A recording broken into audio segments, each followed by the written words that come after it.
Pengakuan korban kekejaman oknum Pas Pampres dilecut, disetrum tak mau cacat bayar segini.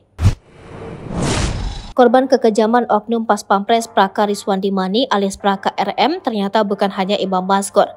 Ternyata banyak warga Aceh korban kekejaman Praka Rizwandimani yang kini masih trauma untuk mengais rejeki di Jakarta. Korban kekejaman Praka Rizwandimani ini mengalami cambukan yang bekasnya masih ada tubuh. Salah satunya ZF warga Sawang, Aceh Utara. ZF mengaku masih sangat trauma dengan kejadian yang menimpanya. ZF lalu menceritakan pengalaman pahit yang dia alami. ZF mengaku ditangkap 2 hari menjelang Lebaran Idul Fitri April 2023. Saat itu ia sedang berjualan di tokonya, kawasan Bekasi. ZF menyebutkan ada 4 orang yang datang ke toko tempat ia berjualan. Satu menggunakan baju polisi dilengkapi senjata api yang disebutnya sebagai Praka RM, dan 3 lainnya mengenakan kemeja putih, semuanya menggunakan masker. Saat datang ke tokonya, hal pertama yang dilakukan ke-4 orang tersebut adalah mengamankan handphone, uang di dalam laci toko termasuk di dalam celana, dan barang-barang berharga lainnya. Mobil lalu bergerak dan sekitar 2 km mobil berhenti.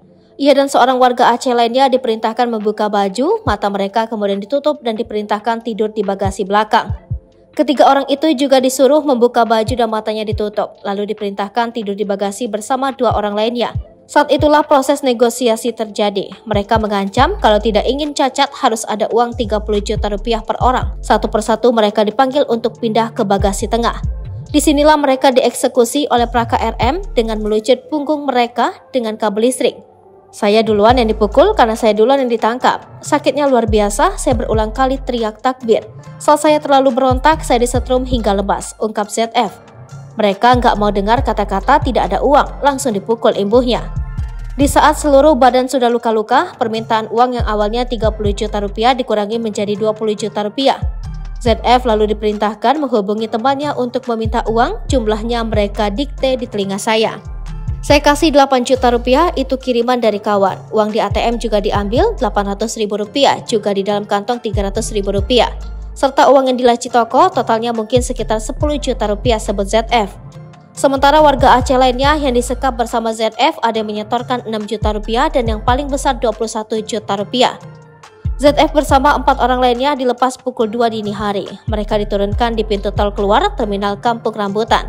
Karena tak memiliki uang sepeser pun, ZF lalu mendatangi Alfamart meminta tolong agar dipesankan Grab dan dibayar saat sampai di rumah.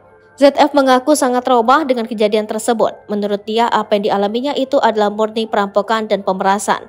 Saat ditanya lebih lanjut, ZF tak membantah bahwa kasus yang dialaminya berhubungan dengan bisnis obat tramadol.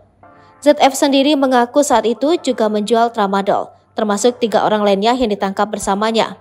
Meski penangkapannya itu terkait dengan bisnis tramadol, tetapi ZF mengaku tidak tahu bagaimana hubungan Praka RM dan komplotannya dalam bisnis tersebut. Menurut ZF, komplotan Praka RM sudah sering datang menculik pedagang warga Aceh.